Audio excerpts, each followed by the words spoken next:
9:30, we're going to be cognizant of everyone's time and get started. Thank you all for joining us for our first virtual information session of 2021. Happy New Year. I really hope that this new year is a lot better than the last one. And we're really excited to move forward with this project and show you all that we've accomplished in the past 5 months. And so for the agenda for today, we're going to have a quick welcome, and then we're going to start the presentation. Both Matt and myself are going to be giving the presentation, and my name is Noor Gadanfar. I'm a senior planner with Asakura Robinson, which is the consultant that was hired by the parish to work on New Directions 2040, or the update for the St. Tammany Comprehensive Plan. And then at 12:15, we're going to get started with the question and answer session and the discussion session. And I'll explain the logistics of how that's going to work once we get there, so that if any people hop on a little later, they can re-listen to the instructions. So with that, I will hand it over to Matt. Thanks, Noor. Welcome, everyone. Happy New Year to you all again, and thank you for joining us. This is our third virtual public meeting being held for the project. We held 2 meetings back in November to kick off the project in the first phase of engagement, which is focused on the visioning aspect of the comprehensive plan. And so what we'll do today is review some of the kind of introductory material that we shared at that meeting in a little bit less detail. Those meetings are available for viewing on the YouTube page for the project, which is accessible through our project website, newdirections2040.com. And so I'll start with just reviewing the basics of the project, and then hand it back off to Noor to share some of our initial findings so far regarding the public engagement so far and regarding the trends analysis. I'm joined by my coworker here temporarily, so yes.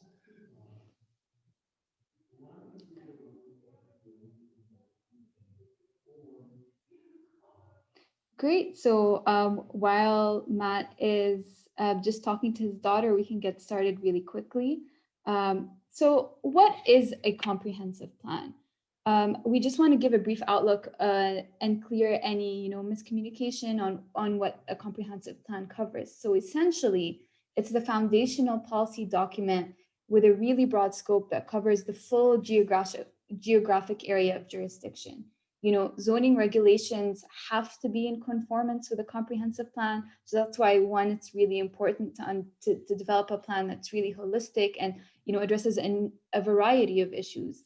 2, it also has a much longer time frame. So we're looking at 15 to 25 years for this comprehensive plan. We hope that it's going to cover a lot of the policies up to 2040. And the reason it needs to be renewed is because obviously population demographic changes, there's such a difference with environmental risk and flooding. And so the comprehensive plan tends to be updated every 15 to 25 years. It guides a lot of local decision-making around land use and capital improvements. And it's also informed by and accessible for all members of a community. And then finally, it's adopted by the local legislative body, which in this case would be City Council.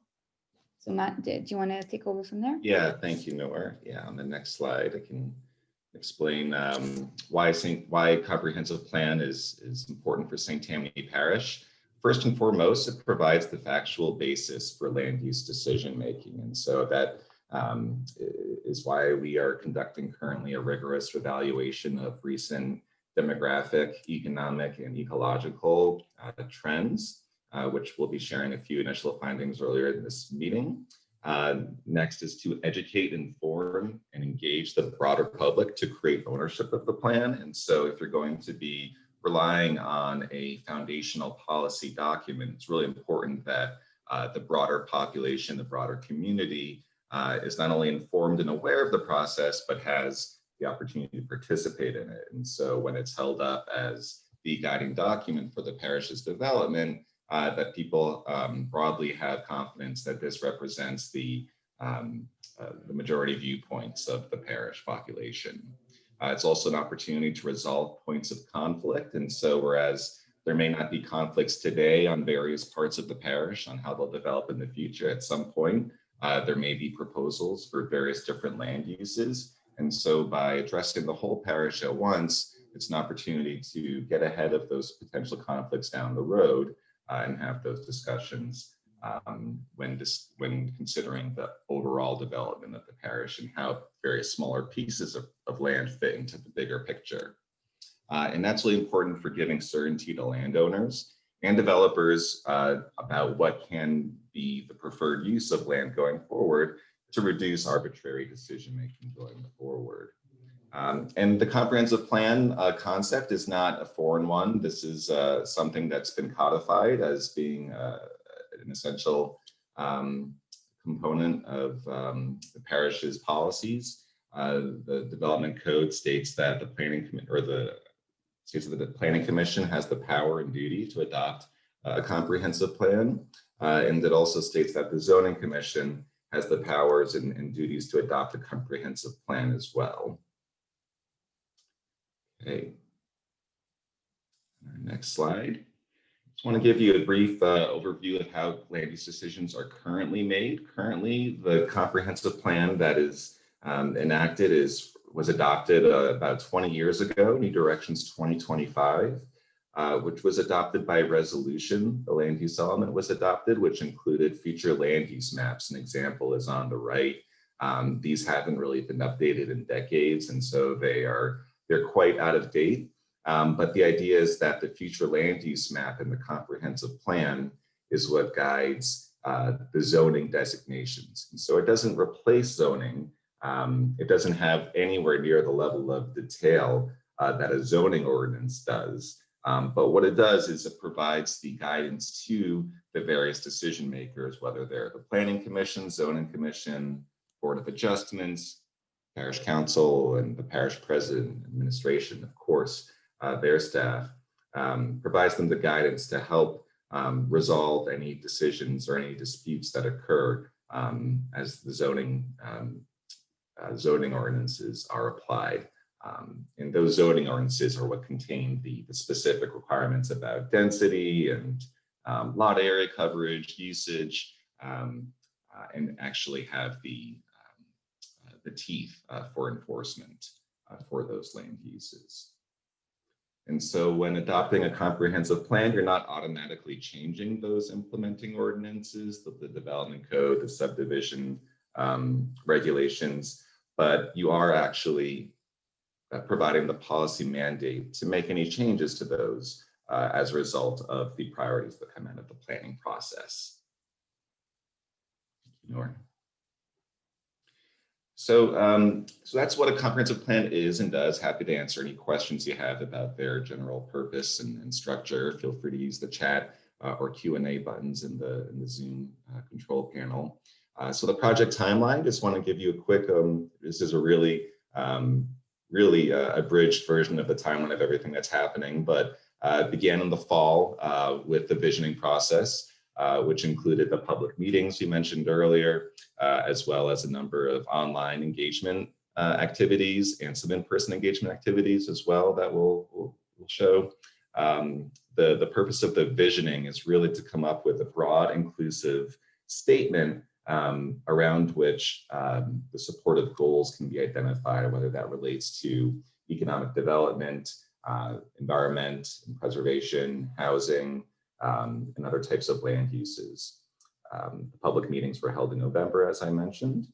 And as part of this work and really trying to build a picture of what the future development can look like and what people want to see happen, we're going to be at work developing population growth scenarios. And so we're confident based on recent trends and development patterns in Southeast Louisiana that St. Tammany Parish is going to continue to grow in population. How much is up for determination. We don't have a crystal ball. We're not going to say that we're planning for exactly X number of new residents or total number of residents within 10 years or 20 years. But what we are going to do is build a picture of how the land use will change over time given various scenarios of growth. So say the parish grows by 50,000 people versus 100,000 people versus 200,000 people, and showing the public on a map, what land will have to change in its use in order to accommodate that growth, not just in residential development, but commercial development that usually accompanies residential development. Not with the intent of trying again to determine a single number to grow toward, but to better understand the implications again of that growth. And from looking at those implications, really trying to triangulate what is the preferred growth scenario that what is the way in which we should be growing? Where should compact, more dense development happen? Whereas where should more rural, less dense development be preserved? Following that exercise, which we really hope to be an interactive workshop format of sharing those results and having that conversations, we're going to be following the latest guidance from the Department of Health on what's appropriate for in-person engagement, but it's our hope certainly that conditions will improve so we can have a really dynamic, interactive conversation with folks during that process. But we will be sharing the draft vision, goals, and growth scenarios in the spring, dates to be determined. And then after getting feedback on that, incorporating those goals, objectives, specific actions to achieve the goals into a draft plan for public review in the fall of this year, with again the intent of completing the plan and presenting it for consideration for adoption by Planning Commission, Zoning Commission, and Parish Council by the end of this year. Great, and right before we continue, I do want to point out that we're going to be answering all the questions at the end, and we're already getting some questions rolling in, and please, if you have a question, input it as soon as you have it, and we'll get to it by the end. I just want to make sure no one thinks we're ignoring a question, but we're going to get to everything at the end. Thanks, Maya. Yeah, so we mentioned the website earlier, newdirections2040.com. That's where we have a number of different tools for you to provide your thoughts, your ideas, your priorities for the future parish development. There is a interactive map where you can drop a pin on specific places that you have either ideas on what should happen there, or maybe you have thoughts about things that ought to stay the same and be preserved.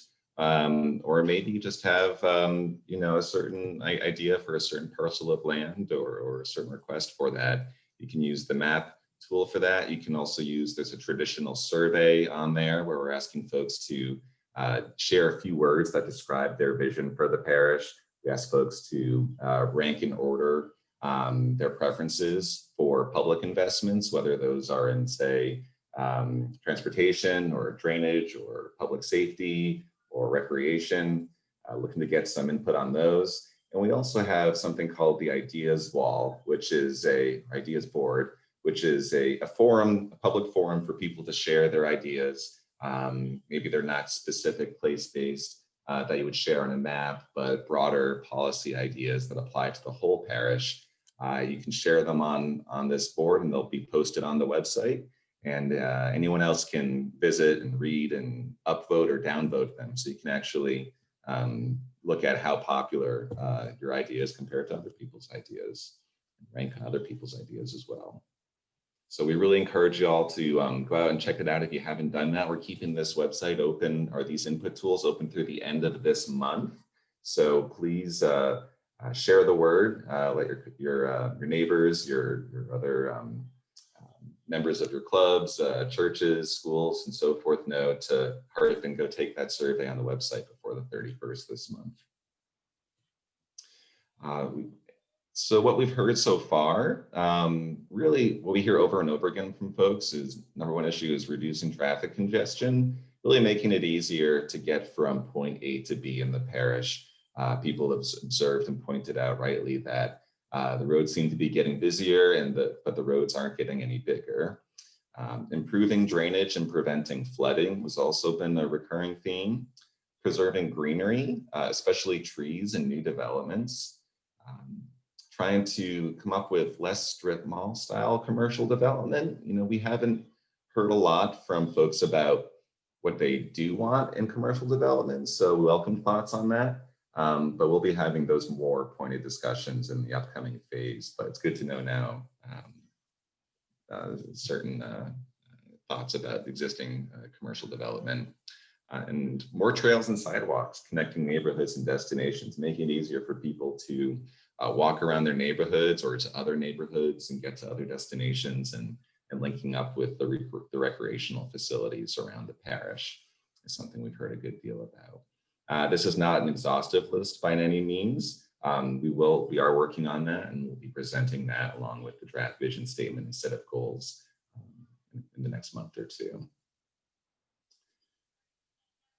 Some past events, these are some photographs. We were able to get out in person in a safe way to some outdoor events back in November, had some terrific weather, and made it out to the Coquille Parks and Recreation Center, to Camp Salmon, the Madisonville Makers Market, the Folsom Market on Monday mornings.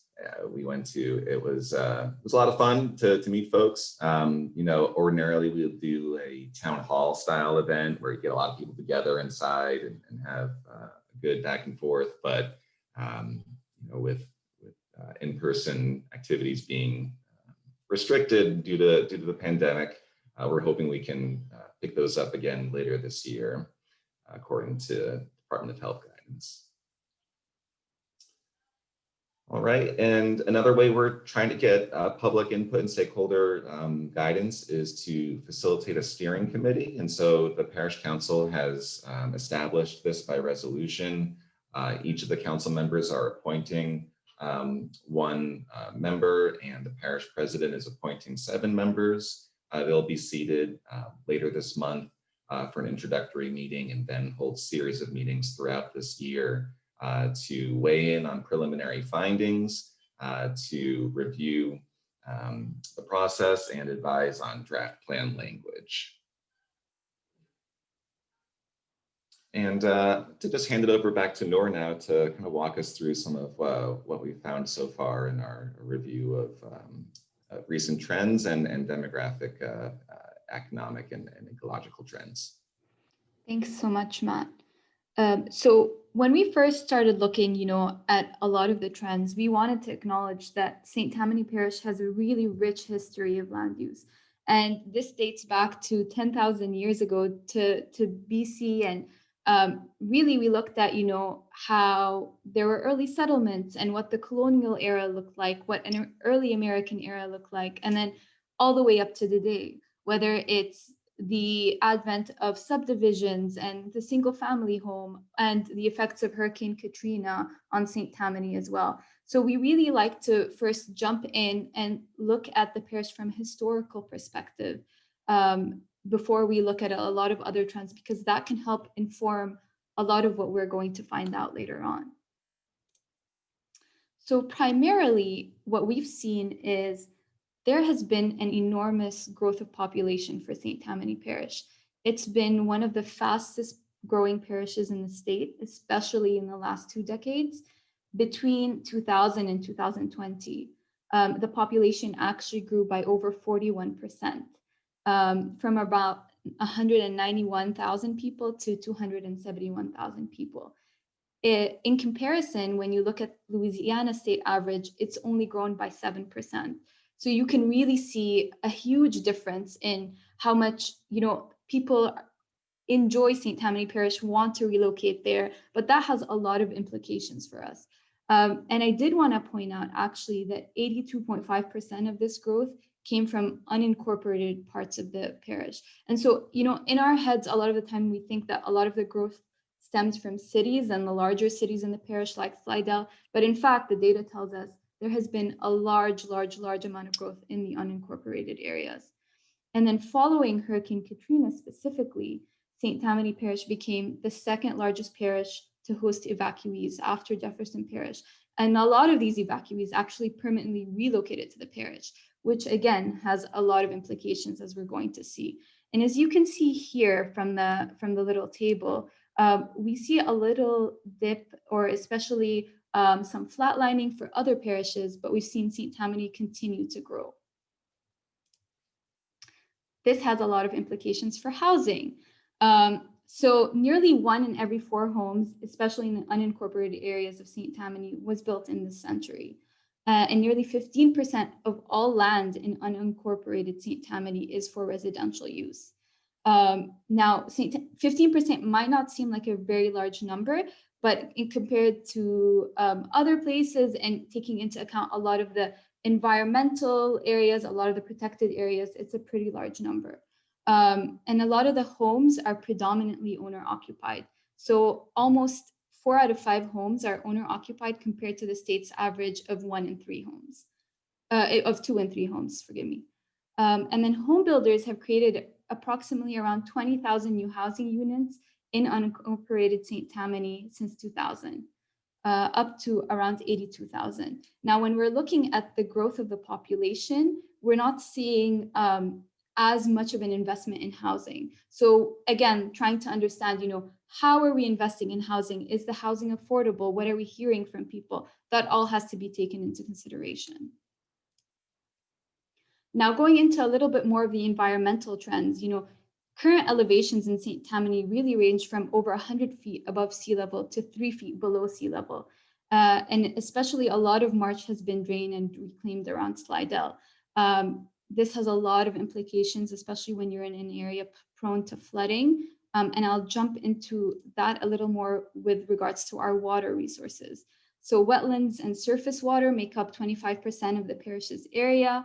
There are 7 main watersheds associated with associated subwatersheds in the parish. And in addition to the surface water resources, there are also groundwater and aquifer resources that are used for public and domestic consumption. And water is a really, really, really important resource in the parish, and it affects a lot of the way that we develop. However, because there has been such a large flood risk, and flood risk just generally in Louisiana is high, based on both past, present, and future flood risk information. And so it has to be a significant driver in determining, the land use patterns and where we want to develop in St. Tammany. I know a lot of people want to locate, close to the water, on the water, but we really have to consider, the implications of flooding and what that means for that development. Go ahead, Matt. I just want to provide some more information about this graphic right here, which is mapping data provided by the State Coastal Protection and Restoration Authority as part of their 2017 Coastal Master Plan. The agency did a lot of modeling of future flood risk.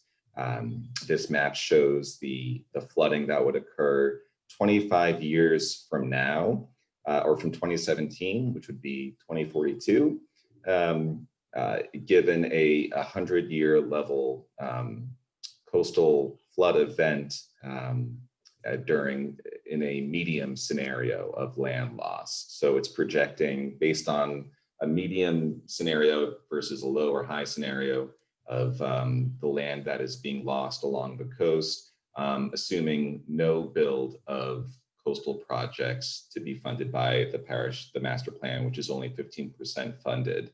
And so you can see the coastal areas are extremely vulnerable to flooding with more than 15 feet marked by red, whereas the light blue areas are under 3 feet in flooding, and the pink area about 5 to 10 feet of flooding.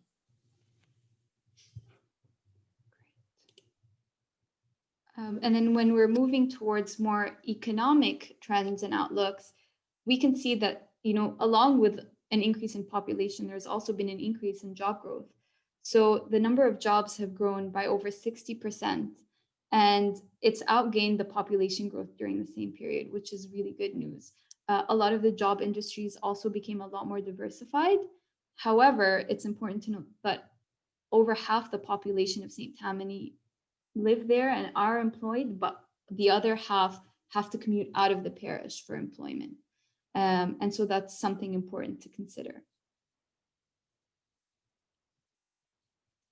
So especially with the visioning process, which Matt discussed a little bit in the beginning, we asked a lot of members of the public in-person, in virtual events, what are some of the things that you want to see, and ask them a lot of questions about their vision for the parish. And we just wanted to present some of these answers.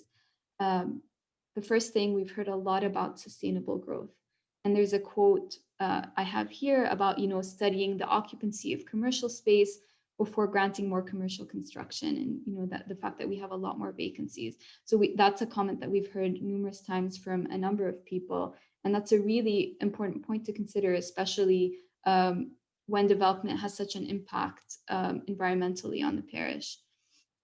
Another theme that we've gotten from the visioning process is to invest in local businesses. Specifically, a lot of residents want to see businesses that, bring in a lot of tourism, but also don't negatively impact the environment. And we specifically, Canoe and Trail Adventures was mentioned as one of these businesses that's doing really well, that, both residents and people who visit the parish enjoy. And so, investing in businesses like that is a key point. A third thing is, of course, naturally to protect the natural environments. And here we have a quote as an example where the Flatwoods Preserve is a great spot. And we've heard this about, a number of green spaces in the parish, how, people love to be outside, walk, enjoy the water, enjoy the greenery, enjoy the marsh. And so preservation naturally has to be incorporated and embedded in any plan for the parish. And so, balancing between growth, development, ensuring that there is enough homes, but at the same time, so much of the parish is represented in its natural beauty. And so what is a really good formula for managing both well? And then finally, we've seen a lot of people talking about improving multi-mobility. So for example, someone here had commented, they want to see less new or redone roads without bike paths, that they want a lot more bike paths in the parish, that it'll provide an ability to connect the parish well, and an ability for people to, to be outside, to be more active, which of course has more positive implications as well. And, so these are just some of the themes that we wanted to share with you, but there have been a lot more. And like Matt mentioned, we're going to be sharing those in a much larger document with more details, specifically giving you how many people have mentioned the specific theme or have commented on it, and where are the zip codes that we've heard from, what are the demographics that we've heard from, because we want to be transparent about, who we have been able to engage, and if there are any gaps, we want to make sure moving forward that we're continuing to engage populations that might not have been able to talk to us. And we really want to make sure that this plan is representative of St. Tammany Parish as a whole. And here we can see just a question where we asked, St. Tammany specifically is really looked at as a place where quality of life is done well, and it's a great quality of life. And so what does that mean to you? And from this word cloud, we can see one of the biggest aspects that people absolutely love is the safety, the fact that there's a lot of cleanliness, the education, the recreation. It's a family dominated place. The schools are good. It's quiet. And so all these things that we want to factor in as we move forward, as people really appreciate having this, being able to live in a place that provides all these amenities. And so how do we ensure that as we put this plan together, that this quality of life is preserved and in fact improved upon? We don't want to just preserve, but we want to make sure it continues to get better. And so for the next steps of the project timeline, just going back to what Matt has mentioned, we're going to be publishing the draft vision statement and supportive goals, hopefully in late February 2021. That's going to be available on our website. If you jump on the website, there's a button where you can subscribe to a newsletter. The newsletter offers a lot more, updated insights, and whenever we have something new, whenever we have events coming up, it's going to let you know. So for a lot of the times, if you don't want to go back to the website consistently, the newsletter is going to give you that update, and it's going to tell you when we're going to be in town and having an event, and when the vision statement's been published. So I highly recommend for everyone to visit the website and to subscribe to the newsletter. And then in spring 2021, hopefully we're going to be presenting the growth scenarios in person if health guidelines allow for that.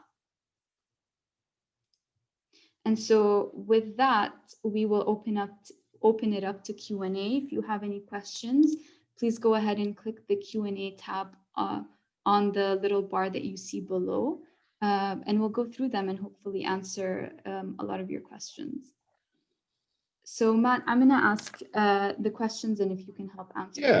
Yeah, that works great. Thank you, Noor. We did finish our presentation a little bit ahead of schedule, which is great because we have more time then for Q&A. For anyone using the Zoom app, you can use the Q&A button on your interface to ask a question.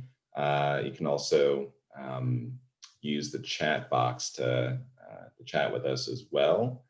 And if you are on the phone, I think all you have to do is press star, is it *7 or *9? Nor do you recall? I think it's *7. *7 to raise your hand. And once I see that you've pressed *7 on the phone, then we can allow you to talk, and you can go ahead and ask your question verbally. For everyone else using the app or the desktop version of Zoom on the computer, you can just type in your question in the Q&A function. So let's see, let's go ahead. Great. So the first question we have is regarding the future land use maps. And do these maps mean proposed and that they're not currently existing? Okay, can you go back to the future land use map from New Directions 2025? Yes. So that's a good question. We talk about existing land use and we talk about future land use.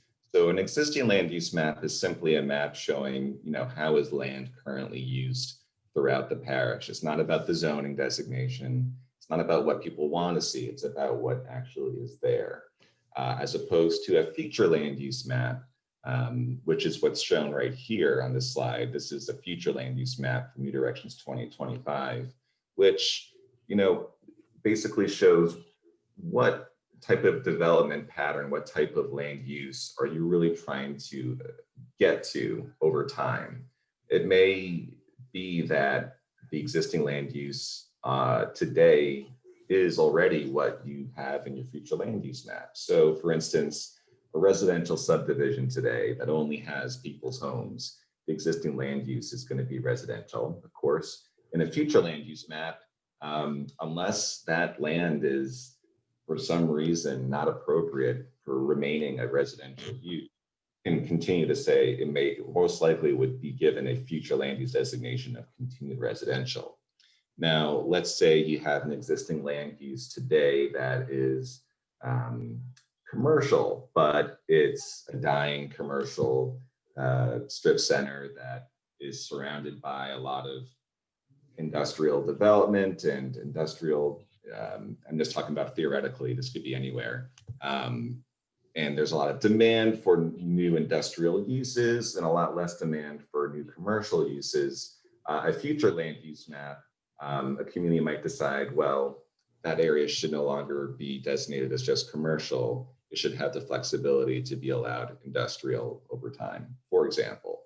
And so a future land use map is, again, what guides the zoning designation. So if a zoning change is being considered, what a community should be doing is referring to the future land use map and saying, okay, well, the future land use map that came out of the planning process says that, for instance, this land should stay residential. So if someone's proposing changing the zoning to allow industrial or institutional or anything else, that guidance is there then to the people making that decision that, well, the comp plan process, we determined that this ought to be residential, so that zoning change shouldn't happen. So that's an example of that.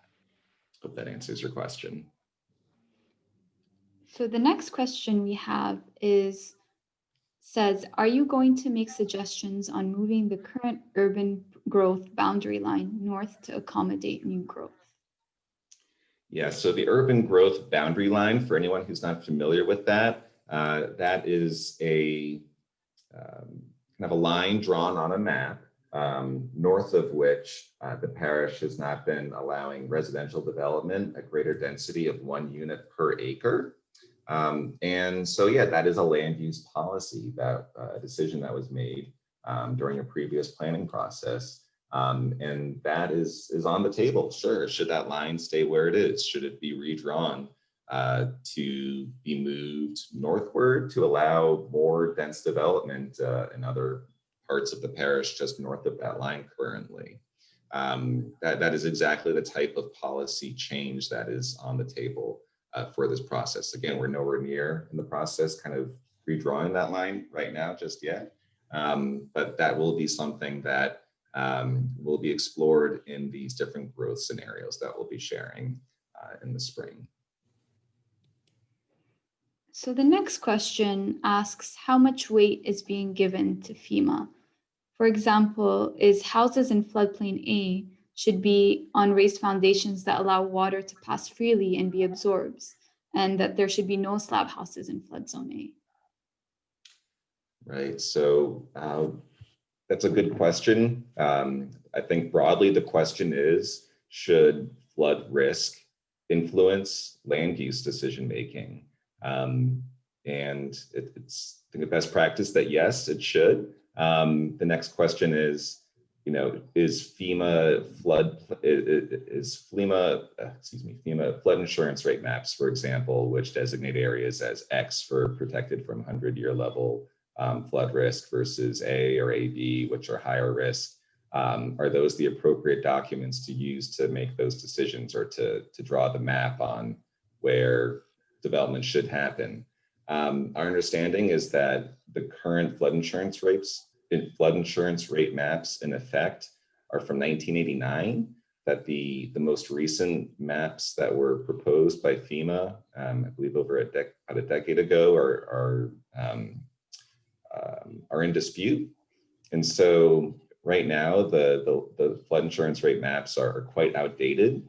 And so, yes, we are looking at what those designations are, but we're also looking at other flood risk data to kind of build that picture of where the highest flood risk is. So we're looking at properties that have submitted multiple claims to FEMA for flood damage, repetitive flooding incidents. We're looking at where were properties that flooded in 2016 and last year from heavy rainstorms. We're looking at the soil properties. What soils are hydric soils. They're full of moisture and more likely to subside over time. We're looking at elevation data. And so we're taking a very kind of rigorous approach to assessing flood risk. And then we'll be using that to inform some of these growth scenarios. So one scenario may include a very sensitive treatment of lands that are susceptible to flooding, whereas another growth scenario might look at, okay, continue to develop the way that we have developed. But I think that regardless of the designations that are eventually given in a future land use map, that yes, on the table as well are potential policies to guide the type of development that happens in these flood-prone areas. So not to say necessarily that development shouldn't happen at all, but in areas where flooding is a risk, and development is allowed to happen, perhaps there are additional mitigation measures that can be taken through construction. For instance, elevating structures, using a certain level of pervious materials, ground cover, building retention ponds that can accommodate flooding from a 100-year storm and not just a 25-year storm, for example. So the question originally being how much weight is given to FEMA. So yes, some weight is given to that, but knowing that those maps are pretty outdated, we're looking at other inputs. So the next question asks us why we would put how much weight on commercial growth and whether it's needed or not. A lot of the times, commercial growth should be determined by the investor in the market. And so how are we looking at that from both perspectives? Yeah, so yeah, I'm reading the rest of this question. The government's involvement should be limited to only the zoning request and if the area is suitable for commercial use. So yeah, so there are a lot of factors that go into where it's might be appropriate to zone land for commercial. You know, buffering is a major concern, especially for folks who live near to potential or existing commercial development. And so you don't want to locate a grocery store necessarily in the middle of you know, a residential development. We're going to be running, you know, 18-wheeler trucks, you know, night and day through the neighborhood, for example. So there is a role for government to play in actually determining where commercial development ought to happen. I think the bigger question is, how do planners know how much commercial development is really going to happen over time? And we can look at factors like current vacancy rates. You know, we understand that vacancy in commercial areas has been going up, not only because of the rise of internet shopping, but perhaps also changes in consumer behavior that are happening regardless of, well, also related to the pandemic in certain commercial areas. But, you know, things change year to year. You know, what we do want to be careful of is not permitting encouraging so much commercial development that you're going to have a lot of empty strip malls around the parish. But, you know, finding the right balance is tricky though. So, you know, we have heard from folks, you know, about the kind of commercial development they're not interested in, but we really wanted to hear more about what kind of commercial development do people want to see. Maybe it's a different model than your standard strip mall and big box power center. Maybe it's something more like allowing smaller neighborhood commercial development to happen in areas that are already developed, perhaps already developed as residential, or maybe something like that isn't very popular. But we're going to be testing some of these ideas and really trying to you know, build some consensus around what the preferred model for future commercial development ought to be. So the next question asks whether will the mitigation of flood hazards, retrofit elevation, and dry flood proofing of existing pre-flood maps for non-FEMA flood elevation buildings be included in the plan? The CPRA estimates over 20,000 in St. Tammany. So the question is, will the mitigation be included in the plan? So yeah, I mean, I think what we're getting at here are, you know, retrofitting to raise homes, you know, flood proofing existing areas. You know, I think those are very common strategies that you'll find, especially in more recent plans in Louisiana. A lot of Louisiana communities have been updating their comprehensive plans, and that's been very prevalent in a lot of these different land use elements. Every comprehensive plan has a chapter on implementation, which describes, you know, the specific actions people are going to take to implement the plan. And a lot of them have been exploring, you know, new ordinances to, if not require, then at least incentivize or encourage property owners to, or provide them the support they need to elevate structures. And so, yes, I think we're likely to see a lot of those similar measures in New Directions 2040. And then follow up to that question is, what is the plan for flood map adoption now and in the future? Current flood map elevations are critical for resilient development. Yeah, that's a good question for the planning department. Unfortunately, we haven't ourselves, the planning consultant team, been involved so much in the FEMA flood map dispute. So it's not entirely clear, but you know, I think the point is well taken that the current flood map elevations are critical for resilient development. Absolutely, and I think that even if those firms flood insurance rate maps aren't finalized during the lifetime of this planning process, you know, comprehensive plans are not set in stone. They are not written or designed to be rigid. They are intended to be, some of them are amended every year and get more substantial updates every 5 to 10 years. And so the idea can certainly be to plan for future changes to how development is permitted or not permitted, given any changes, future changes to the flood insurance rate maps. And then what if commercial development develops a focus on very large fulfillment centers like Medline? How are their eco-hydro effects controlled or minimized? Yeah, so fulfillment center, distribution center, areas where you've got a lot of trucks coming in and out. They tend to be have a very large footprint, have a large amount of constructed space, concrete. And they tend to, cause impacts related to stormwater whenever a good amount of rainfall falls on one of these developments. So the question of how are their eco-hydro effects controlled or minimized, that's really regulated at the level of the development code.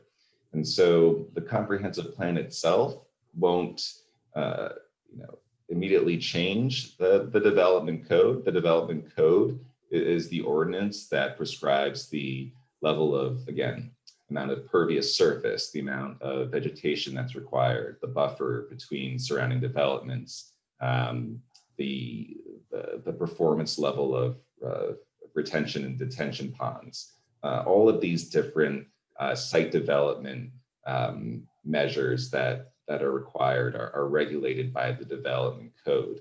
And so the parish is conducting another process right now to revise that code and improve those measures.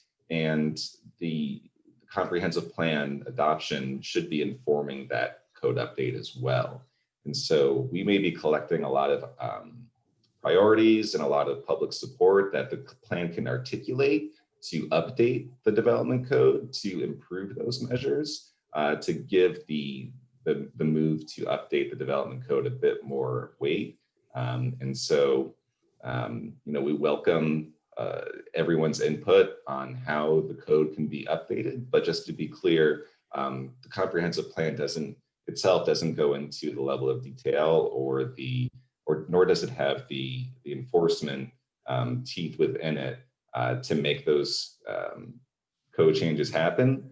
And so following adoption of the plan, the parish, though, it does have the mandate, if it does state to update the code, to go ahead and follow through on that. Hope that makes sense. And then following up on that question, just generally, can a project like Medline with an 800,000 square foot building be properly mitigated to prevent any impacts on the community? Certainly. Yes, a building of any size can be mitigated if it's designed, built, maintained, operated to the appropriate standards, if it's sited well in the first place. So one thing that we've certainly observed is that there appears to be, there might be a lack of, and we're still having conversations with the business community about this, but it's possible that there aren't enough appropriately zoned parcels of land for all the different types of economic uses that the parish is well situated for, given its location, its workforce, its access to the interstate, proximity to major markets, the Baton Rouge metropolitan area, Orleans metropolitan area, everywhere between Houston and Atlanta. The parish has a lot of economic assets in that regard. But one asset that may be lacking is appropriate areas to accommodate a massive distribution center in a way that does not negatively impact surrounding residents, businesses, and environment. the challenge and the assignment for this planning process is to better understand what land in the parish could be designated for those types of uses in ways that do not harm existing uses and populations, but also that can meet the needs of business investors, which can contribute to quality of life. We've heard a lot from folks who work in the business community that say it's hard to find a job in the parish that pays a living wage.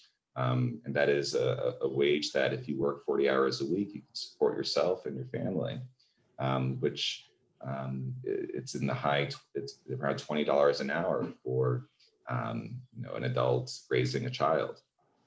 And so, all of that, which is to say that the answer, again, the short answer is yes, but knowing exactly where to designate that land is the question that we're wrestling with in this process.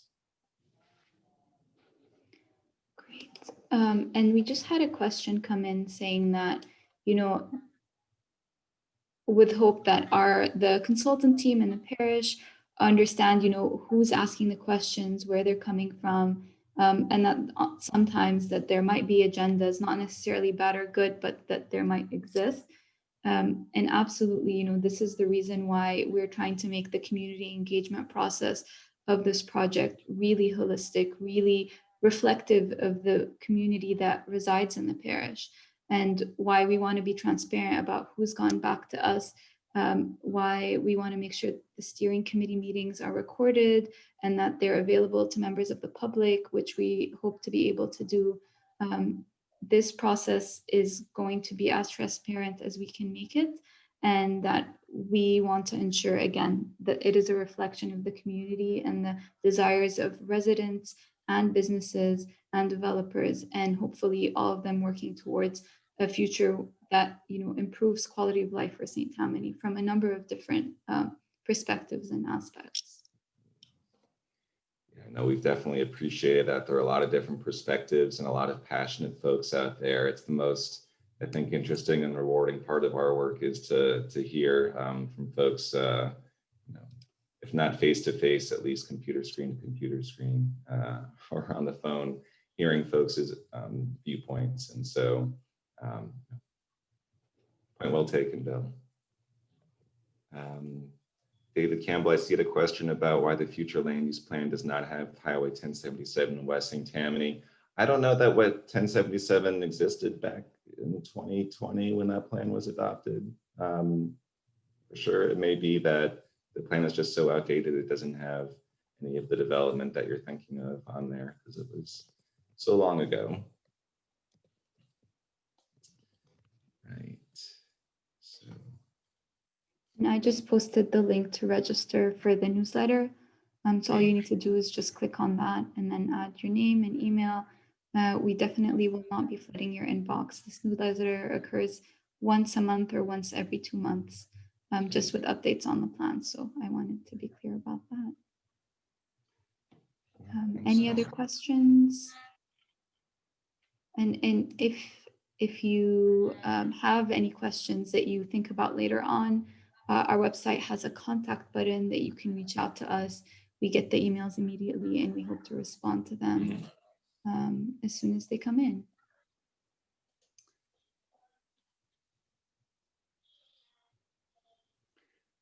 We have a question that just came in, and the person is saying that in his or her experience, designated federal wetlands really mean nothing, that homeowners always have to fight big developers who want to change zoning to allow for dense construction, and even in compromise, they slip in changes to plans after wearing out crowds at meetings. Our wetlands are for sale and our soil stays wet. Will this group listen to experts that are not paid by developers or work for the city? And to just jump on that before I can have Matt answer it, absolutely, this is why we have meetings like this. This is why we go out into the community And if you know of experts that you feel, reflect views that you think are important for us to listen to, shoot us an email, let us know that, we need to be talking to this person, we need to be listening to this group. And absolutely, like we said, this process should be an interaction back and forth, and we want to listen to as many voices as we can.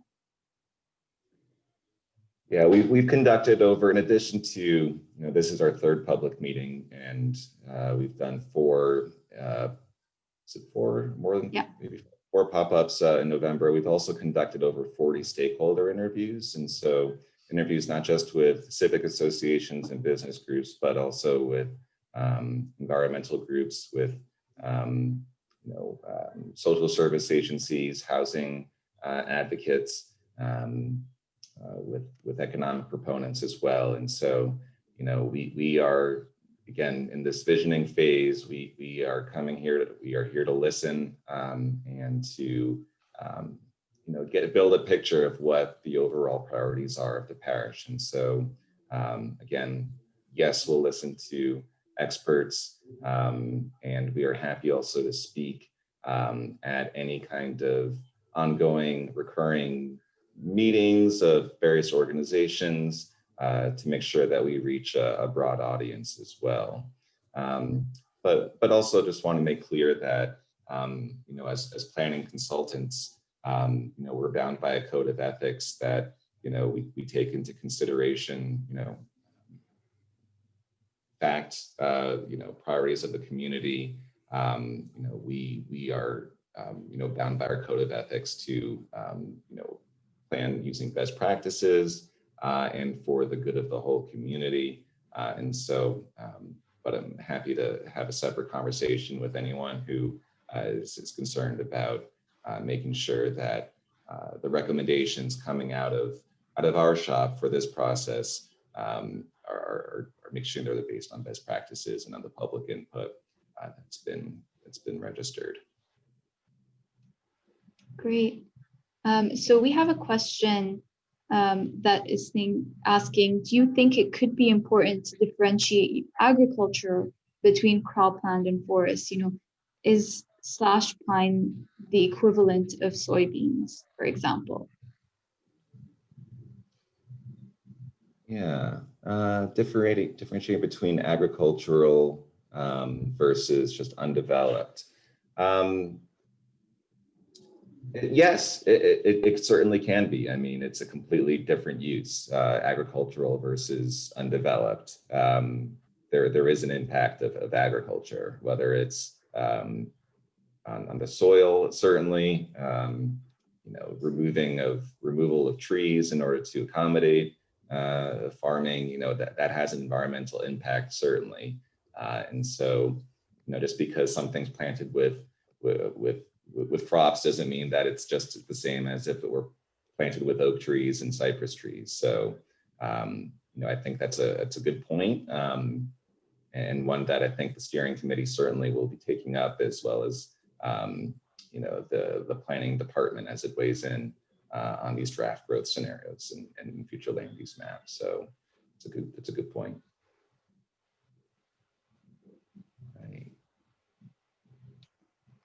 Great. Thank you all for attending. We are still here. If there are any other questions, I think we'll hang around for a couple more minutes to see if any roll in. But in either case, we definitely recommend visiting our website, subscribing to the newsletter, and we'll keep you updated on all future public meetings. Just to let you know that there is another public meeting tomorrow at the same time, but this is going to just be presenting the exact same information. So if you're interested in listening again, absolutely, you're more than welcome to do so. But we just wanted to provide two different meetings about the same thing, so that people with more limited schedules could hop on either, and we could accommodate that.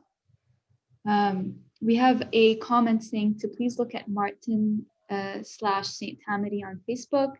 This is an 11-minute video made by the Good Bee Civic Association, which is in the northwest section of St. Tammany Parish. And absolutely, we will do that. And I believe we've already actually spoken to the Good Bee Civic Association, I think, as one of our stakeholders, but we will check the video out as well. Thank you so much. Yeah, please do pass the word around to our, how do you schedule a meeting? Okay. Yeah, reach out on the website. There's a public comment form. Yeah, and we'll be happy to come speak to your meeting. But yeah, please help get the word out through any kind of neighborhood association newsletters you may have. Yeah, happy to provide more information. I'm actually, Sally, putting in the link to the contact form on the website in the chat box right now. So as long as you click that link, you should be able to input your name and your email and then get us a comment, and we should be able to get back to you.